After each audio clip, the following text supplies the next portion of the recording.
जय हिंद।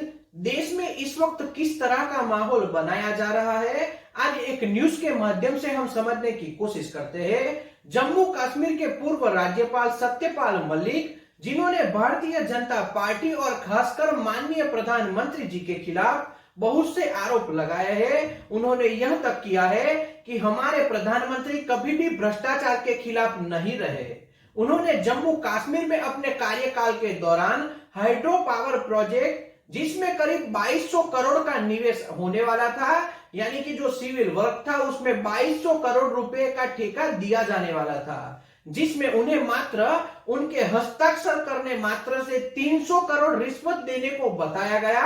यानी वह उस फाइल में साइन करेंगे तो उन्हें 300 करोड़ रुपए दिए जाएंगे। फिर भी उन्होंने इसका विरोध किया।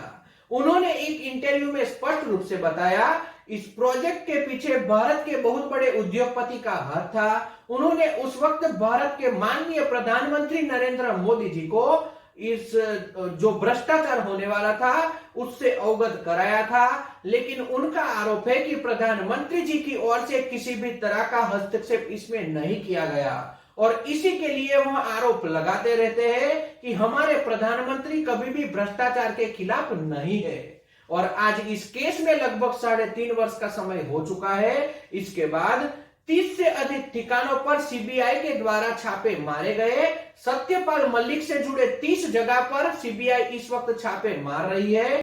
उन्होंने एक टीवी इंटरव्यू में स्पष्ट रूप से बताया था, अगर मेरे राज्यपाल रहते हुए मैं आरोप लगा रहा हूं कि इस व्यक्ति के द्वारा मुझे 300 करोड़ रुपए की पेशकश दी गई जो रिश्वत के पैसे थे, तो उस व्यक्ति के खिलाफ सही में जांच होनी चाहिए। लेकिन भारत की कानून व्यवस्था इतनी बिगड़ चुकी है और थोड़े बहुत उद्योगपतियों को फायदा पहुंचाने के लिए उल्टे मेरे दफ्तर पर छापे लगाए जा रहे हैं और मुझे गिरफ्तार करने की कोशिश हो रही है और शायद हो सकता है कि आने वाले दिनों में मुझे जेल में भेज दिया जाए।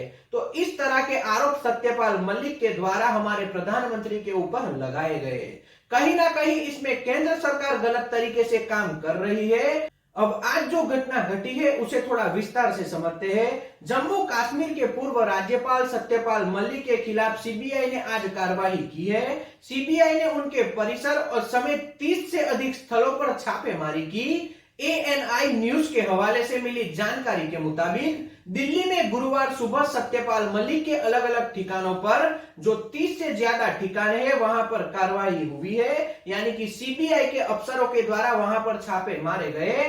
दरअसल सीबीआई ने हाइड्रो पावर प्रोजेक्ट मामले में यह छापे मारे हैं, ऐसा सीबीआई की ओर से बताया गया।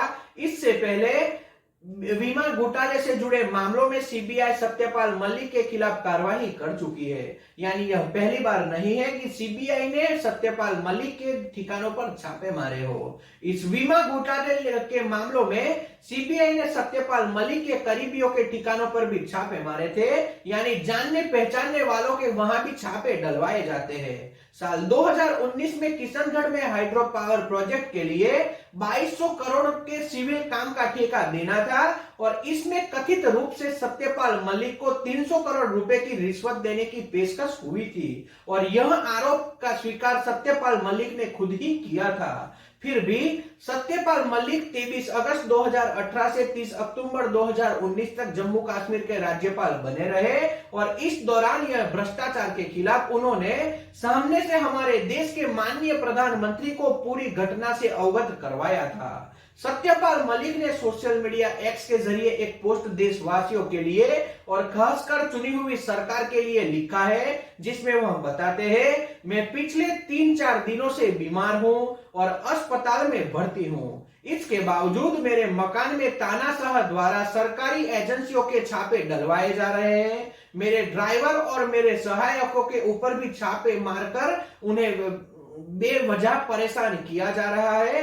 मैं किसका बेटा हूं यह उन्हें पता होना चाहिए। मैं किसान का बेटा हूं, मैं कभी भी घबराऊंगा नहीं और किसानों के साथ खड़ा रहूंगा। यह सत्यपाल मलिक ने सीधे तौर पर चुनी हुई सरकार के खिलाफ आरोप लगाए हैं कि जिस तरह से सीबीआई उनके दफ्तरों पर छापे मार रही है, यह तरीका बहुत गलत है। क्योंकि इस वक्त किसानों का आंदोलन चल रहा है और उसमें नहीं बोले, उसी वजह से उनके दफ्तरों पर छापे मारे जा रहे हैं। तो कहीं ना कहीं सत्यपाल मलिक की ओर से यह बताया गया कि किसानों के पक्ष में उन्हें बोलना बंद कर देना चाहिए और जो भी इस वक्त देश में चल रहा है उसमें सरकार का साथ देना चाहिए, ऐसा हम इस बात से मान सकते हैं। तो आज के वीडियो में इतना ही। अगर यह विश्लेषण आपको पसंद आया हो तो वीडियो को लाइक और शेयर करें, चैनल को सब्सक्राइब करें और घंटी के बटन को दबाना बिल्कुल न भूलें। जय हिंद।